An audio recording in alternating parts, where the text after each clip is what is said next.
What's up? What's going on, my good people? Welcome back to Rhonda's Real Talk, where people come for the food, but they stick around for the conversation. And before we get into this food, I want to ask that you like, comment, and subscribe. All right, y'all. Today, I'm having a Caesar salad and a roasted garlic pasta. The first bite is for y'all.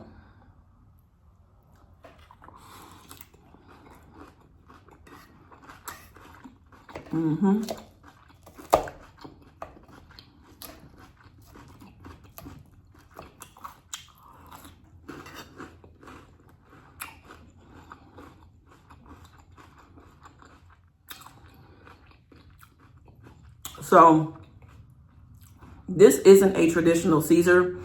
It doesn't have Parmesan cheese on it. Let me show you what I used instead, because I didn't have any more. I thought I had some Parmesan. I used this instead. And let me show you this other one that I have too. I've been really into these cheeses lately. So the one that I use is a Swiss Gruyere. Thick cut. I love thick cut cheese. And then this one is a New York cheddar, Vermont cheddar, Wisconsin cheddar. This isn't on the salad, but I'm just showing it to you as well. Y'all, love these. I've been making like these veggie quesadillas, like these mini quesadillas. And I've been using those cheeses, and they're fire.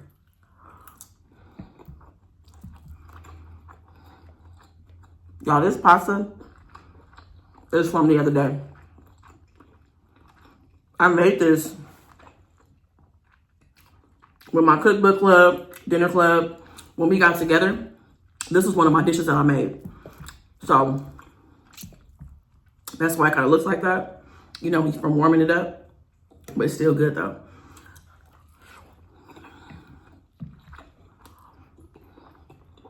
The roasted garlic.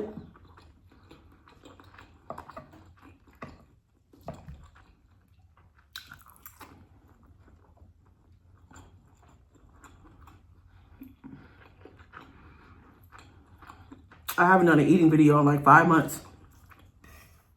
And you know what? I wasn't even sure that I was going to do eating videos anymore, but I just felt like doing one when I woke up this morning. And somebody hit me up about something, so I'm like, I'm gonna do an eating video.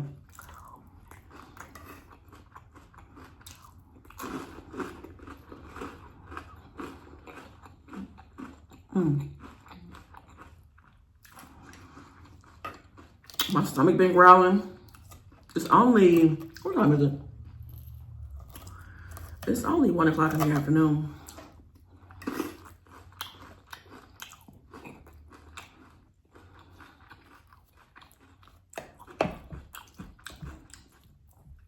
What y'all got planned for the weekend?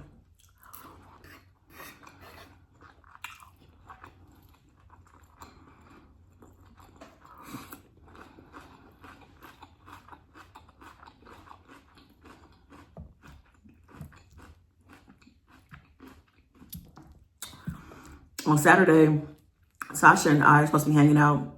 And then on Sunday, I'm hosting a rock day here in my apartment. And I'm excited. It's my first one.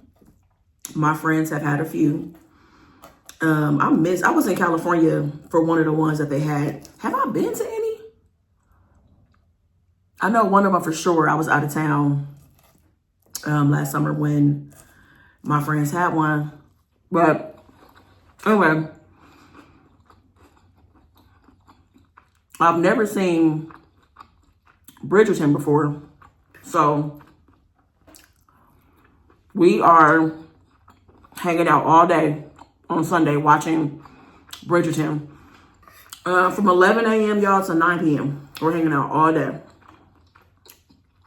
So we just chilling, hanging out, lounging, watching TV with each other. We're having a breakfast bar for the first half of the day. I'm sure there will be snacks throughout. We're doing a taco bar for the second half of the day.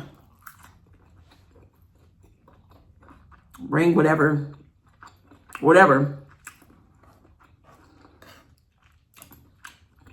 BYOW. Bring whatever. Bring your own whatever. Whatever you want to do, you can come and do it here.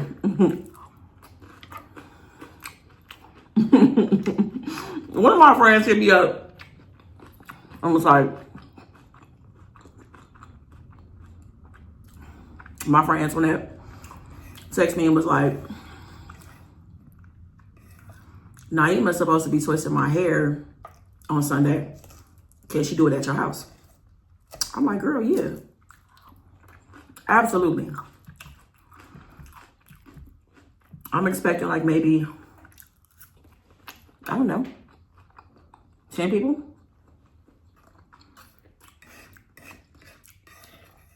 The things that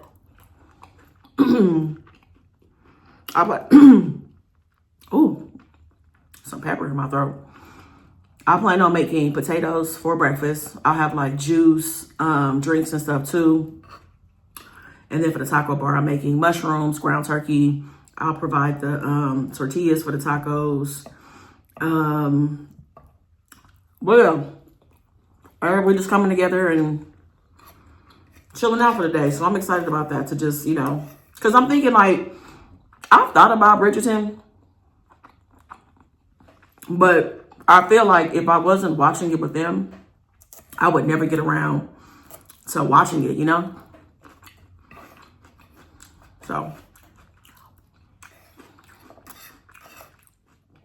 I feel like I'm eating fast.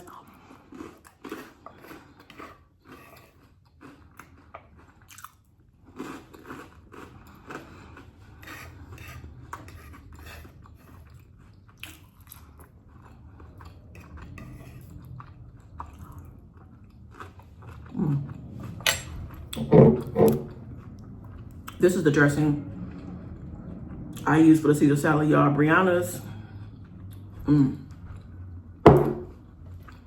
absolute favorite Caesar dressing.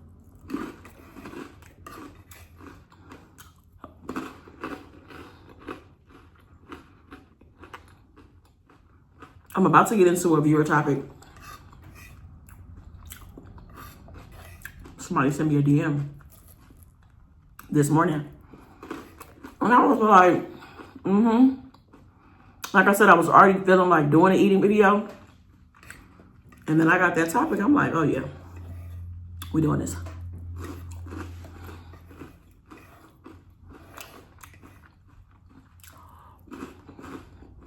Before we get into the topic, if you have a topic, a situation, or a question you'd like to ask here on the channel, hit me up at rhondasrealtalk@gmail.com or send me a DM on Instagram at rhondasrealtalk. All right, so shout out to Val. Val messaged me this morning. We exchanged some messages, some voice messages. And what I'm going to do is summarize what she's experiencing. And of course, I want y'all to meet me in the comments to give her some advice. Some of y'all might even be able to relate to this, like to give, you know, your own perspective of your own experience as well. All right, so Val is 37 years old. And for the last 7 years of her life, she has been locked in, laser focused on her goals. So for her, as 30 was approaching, it felt like a shift was about to happen. And for many of us, I think we feel like that. You know, 20s kind of feels like, yes, I'm an adult, but like 30 is like adult. Like I really got to figure some things out, or, you know, work on some things, right? And get serious. So that's how she felt as she turned 30. So she gave herself some big audacious goals. All right. So as she was, you know, working on these goals, she shared everything with her family, you know, as she was in the process of her goals. And she felt like her family was interested. They were supportive. They would ask questions. They were involved. But as she started accomplishing some of these goals, people kind of started switching up a little bit. Like they were short, you know, slow to text back or not texting back at all. Not having too much to say at family gatherings, putting pressure on her, like financially, because, you know, she was doing big things in her life, basically. So over the last 7 years, Val has bought a house by herself. She's paid off her debt. She has gotten her master's degree, and she's gotten 3 promotions at work. So she's worked her way up at her job. So, and of course, you know, having goals like that require time, focus. So she, you know, is not as available. She's like, I've been around my family, but just, of course, not as much. Same applies to my friends. Like I've had to just make those sacrifices. I can't hang out as much, but I do hang out. I do call. I do text, you know, all of that stuff, right? And so she was saying that over the last year, she's really noticed that like her family has really reached new levels of like disrespect. She was like, there's been some disrespect, you know, whispers and kind of talk here and there, but just straight up, like at family gatherings, people talking shit straight to her face, you know, calling her big time. Oh, you think you better than us? This and that. And the comment about her being better than them is in relation to her house, because her house is in the suburbs. It's not in the neighborhood where she grew up, blah, blah, blah. Right. People have made her feel obligated to pay certain things, or like if they're together and something needs to be purchased, everybody looks at her first. Like, oh, you got it? Again, you big time. You the one that's climbing the ladder. You got your master's degree. Like, you take care of it. It's on you. And she was just like, I'm tired. Like, I'm tired of the talk. I'm tired of it all. And she was like, let me be clear. It's not everybody in my family. I have great relationships with, several family members. But it's when we're in a group, there's just certain people that just constantly have something to say. And I'm tired of it. And so she was just asking me like, Rhonda, what would you do? Would you still go to the family get-togethers? Would you feel some kind of way distancing yourself? How would you handle it? Because, she was like, this is really messing with me. My family is really important to me, and I'm not feeling it. Like, this is not cool. And, I don't know what to do, basically. So it sounds like it's a lot of insecurity and projecting going on. That's what it sounds like to me. When people say things like that, you feel some kind of way. Maybe, you feel that you should be further along in life, or maybe, you should go back to school, or why don't you have a house, or whatever. I think it's a lot of projecting going on, and that's not your fault. That says more about the person that's saying it than it does about you. And of course we want to sit around and spend time with our family and build and all that kind of stuff. But when things get like toxic like that, I don't think that you have to keep yourself in that environment. You said that you do have relationships with certain people in your family. You said that you've noticed a shift over the last year at the family gatherings, right? So I would honestly focus on nurturing the relationships with the people that I have relationships with. So that means that you see them outside of the family gatherings, basically. So maybe you don't show up. Let's just say that your grandmother is the one that's having the family gatherings.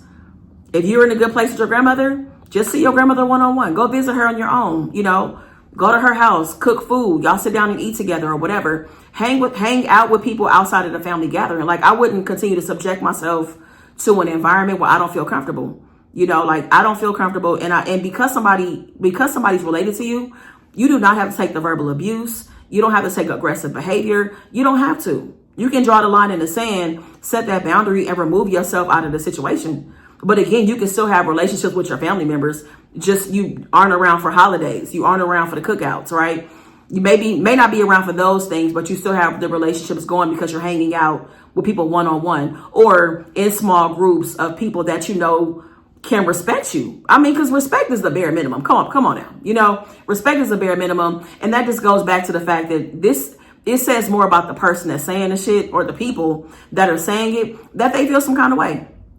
They feel some kind of way, because if it wasn't about projection and insecurity, I think the right way to look at it is, hey, my big cousin is doing it. My niece is doing it. Like, I'm inspired. I'm motivated. I'm feeling like I know that I can go and buy my own house because she's done it. You have somebody in the house not in the house.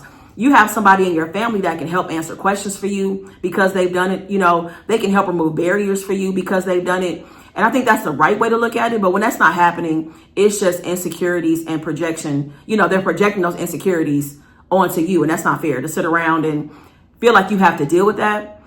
And just in general, as all of us mature and evolve, our priorities change, our perspectives change, our values start to change, things start to shift. And I think that what happens is that shift also affects our relationships. So what will happen is you become closer to certain people because you align a little bit more. You'll have more common ground. And then for other people, there's a gap, but there might have already been a gap, but that gap gets wider because you don't have anything in common. Like the way that you both are shifting and changing, it just doesn't really make sense anymore, right?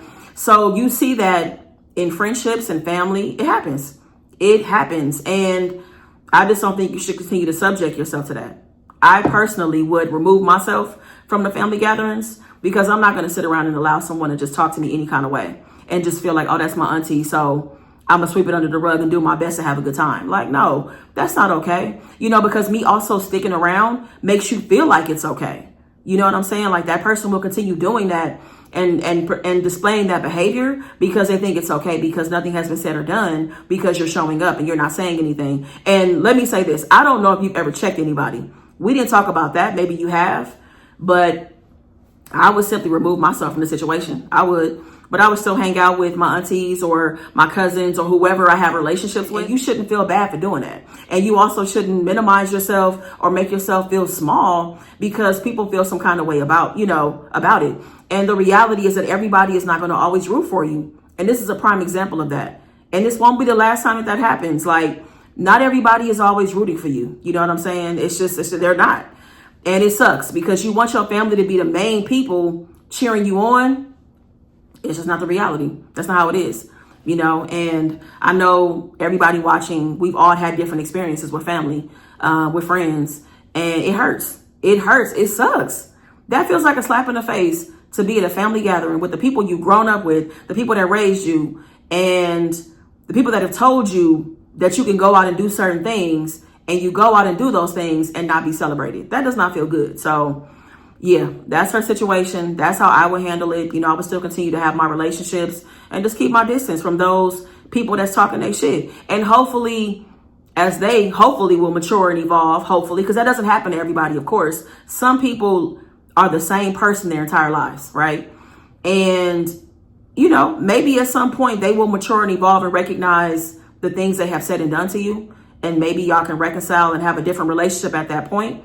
But I would 100% distance myself from anybody that is talking that talk. Like, I'm good on that. I'm good on that. You know what I mean? Like, you're not about to get in my head, make me feel some kind of way, maybe exert energy, negative energy, and meet you at your level. Like, I'm not about to get down to your level because you feel some kind of way and you're insecure about what you have or have not done in life. Like, that is not on me. You know what I'm saying? Like, I would love to help you with where you're trying to go, but we can't do anything if you're just stuck on being negative and trying to bring me down and talk about what I've accomplished. So anyways, that's my advice, Val. Thank you for reaching out. I appreciate it. So GP fam, make sure that you meet me in the comments.